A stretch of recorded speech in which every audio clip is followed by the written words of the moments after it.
Tipo a rainha da Inglaterra, né? Vamos falar lá de Que outro. tem 8 Outro sósias, continente. tá?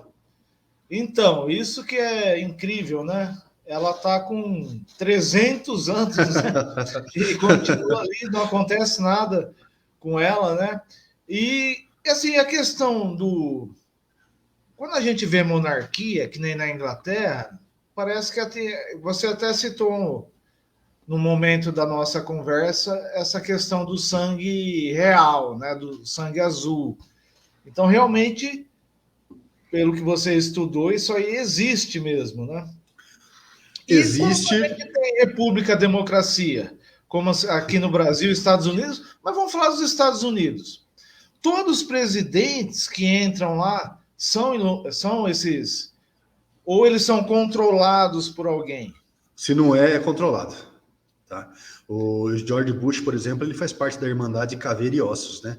Que é uma irmandade que foi criada a princípio na Universidade de Yulee, né? Era uma fraternidade de jovens universitários. Né? Mas existem muitos segredos nesse lance de Caveira e Ossos. Por que Caveira e Ossos? Por que usa esse símbolo? Fala que o Trump ele pertence a uma ordem chamada Ordem Laranja, né? Orange, alguma coisa. Por isso que ele deixa a cara dele sempre avermelhada daquele jeito. Então, eu me perdi da cerne da questão. A gente estava falando Ah, se da todos rainha, esses do sangue grandes real. Sangue líderes, real. do sangue real. Então, o que acontece? Existem ordens de bruxaria extremamente secretas que, para você entrar nela, eles fazem exame de sangue em você. Porque você precisa ter. Sabe a história das midi-chlorianas dos Jedis? Midi-chlorians, o Cavaleiro Jedi tem midi-chlorianas a mais no sangue, ele não é um humano comum. É mais ou menos igual à história dos Jedis, tá? Então existe uma coisa que os hindus chamam de kalas, com K. Os kalas são energias do universo que é possível você colocar dentro de você essa energia. E conforme você vai colocando esse tipo de energia dentro de você, você vai ativando glândulas que são dormentes em todas as pessoas e, consequentemente, vai desenvolvendo os ditos poderes. Tá?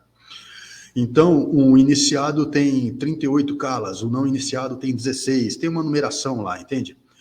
Então, quem fala que quem não tem a descendência real não consegue ser avatarizado. Logo, não é interessante para ser governante de nada, a não ser que for um pau mandado, uma marionete do sistema.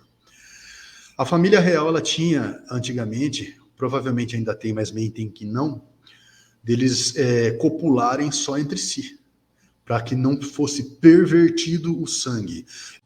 Mas, em suma, para você ser um governante, você vai ser o príncipe da Inglaterra.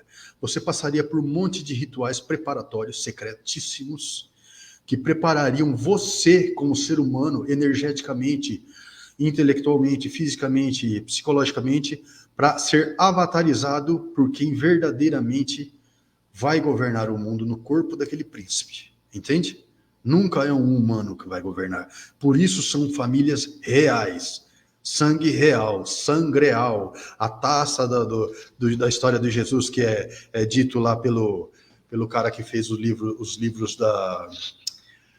Como é o nome? Que fez uma fama do caramba. Brasileiro. Não, mundial, que fala do sangue real, do que tem até o Tom Hanks, né, que faz um desses filmes, uma dessas vertentes dele. Depois que o nome me vier também, eu comento. Vamos tocar o barco.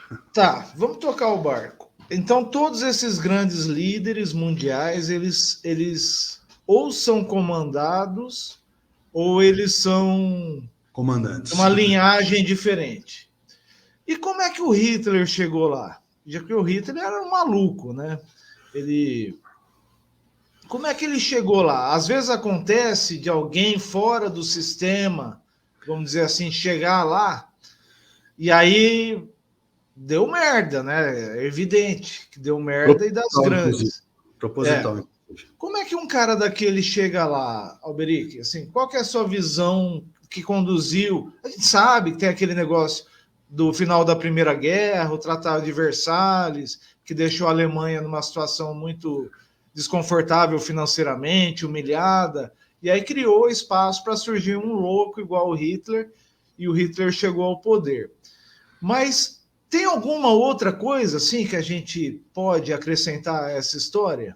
Ou foi um acidente de percurso, o Hitler ter chegado? É o que eu estava dizendo. O Himmler, na verdade, ele era um ocultista ferrenho, sabe?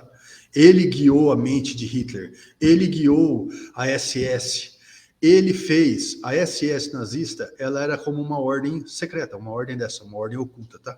Se você pesquisar sobre o castelo de Wewelsburg, você vai ver no castelo do chão do castelo de Wewelsburg o símbolo do Sol Negro. O Sol Negro ele é utilizado na mitologia nórdica. Eles sentavam em 11 oficiais ali, com as pernas cruzadas, e o próprio Hitler, para receber forças desse Sol Negro, o que eu menciono no livro 2 da entrevista com o Mago Negro. Esse livro 2 conta o que é esse Sol Negro espiritualmente, ele fala até, inclusive, sobre as bestas 666, ele fala temas fenomenais. Então, as energias que estavam guiando eles, tá? As energias que eles tinham acesso, inclusive hipnótico. Esse Bergier, eu acredito que ele fala de Hitler. Eu não sei se ele fala que ele conheceu Hitler pessoalmente. Ele fala assim, ele era um bostinha, um cara pequeno, um cara que sentado ali no canto, você não dava a mínima para ele. Mas quando ele pegava o microfone e começava a falar, o poder hipnótico que esse cara tinha era tremendo, violentíssimo. Tem pregadores de igrejas evangélicas, que jamais falarei denominações, tá? Que fez artes e tem poder hipnótico desse jeito. Existe transes coletivos que são tão contaminantes quanto o Covid, quanto vírus, quanto bactérias. Ele contamina a psique das pessoas, a personalidade delas, elas se alteram. Isso tudo é um tipo de força mágica. Como é que um homenzinho desse tamanho chega na frente de milhões de pessoas e ele fala com tamanho empenho e tamanho ímpeto a ponto de hipnotizá-las e deixar todo mundo em transe e caminhar rumo a um acidente planetário horrível, horroroso, injustificável? Como um cara sozinho faz isso? O Stan Lee, o criador da Marvel, fala, né? Eu acredito que um homem sozinho possa mudar o mundo. Um homem sozinho pode fazer toda a diferença. Mas sozinho para começar, né? Porque depois, se você pesquisar, existe o monge das luvas verdes. O monge das luvas verdes dizem ser um monge, um mago negro tibetano, que aparecia para Hitler. E ele gritava gritos horríveis, entrava em pânico, trancado no quarto. E ele começou a passar as diretrizes para o Hitler, para ele começar a fazer todo esse acidente horrível que teve no mundo. Então, existem forças gigantescas interessadas em derramamento de sangue coletivo e monstruoso, em guerras, em sofrimento, em tristeza. Essas forças se alimentam disso. E, sinceramente te falando, não existe moralismo, comoção coletiva, criminalizações, nem nada que possa parar esse tipo de força quando elas resolvem agir.